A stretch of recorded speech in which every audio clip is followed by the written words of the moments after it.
6 বছরের বার্থডে সোনাকে দিয়েছি আমি 6টা গিফট। এই যে কাউন্ট করো। 1 2 3 4 5 6।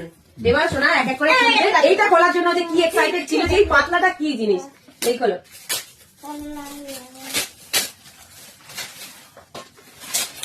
বললাম না টিকটাক তো। ঠিকঠাক তো? হ্যাঁ এটা টিকটাক তো। তো এই একটা গেম, এটা খোলার জন্য অস্থির হয়ে যাচ্ছে। কি এটা নাম? টিকটাক কাটাকুটি জানি আমি। কাটাকুটি, মানে বাংলায় কাটাকুটি।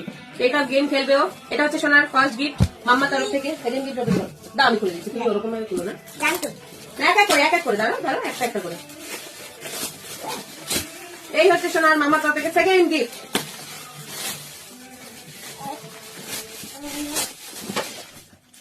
দাঁড়াও খুলতে দাও।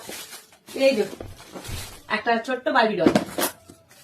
এই যে সেকেন্ড গিফট। আমি খুলবো। দাও আসতে পারে, আমি প্রথমে খুলিয়ে দেখি। এটা হচ্ছে থার্ড গিফট। Pan pan. এর মধ্যে পেন আছে, হ্যাঁ তুমি দেখেছো জানো? পেন। এর মধ্যে পেন আছে। এর মধ্যে কি আছে দেখো। এর মধ্যে সাজিয়েছি সাজার জিনিস। দুটো হচ্ছে ক্লিপ, একটা হচ্ছে এটা টিস্যু তৈরি, না এটা ওই হ্যান্ড ওয়াশের কাজ। হ্যান্ড ওয়াশ, ছোট mini hand wash. Hand soap আর কি বলে, যাই হোক। আর দুটো হচ্ছে ওর জন্য নেল পলিশ, একটা নেল, আমি জানি তুমি আনবে, আমি আনিনি। আর হচ্ছে একটা ব্রেসলেট, একটা লিপ গ্লস, আর কি ছিল। তো কেন এবার দুটো আমি পড়তে দেবো, হ্যাঁ মন্দির দিকে। এই হচ্ছে সোনার থার্ড গিফট। এইগুলো ফোর্থ।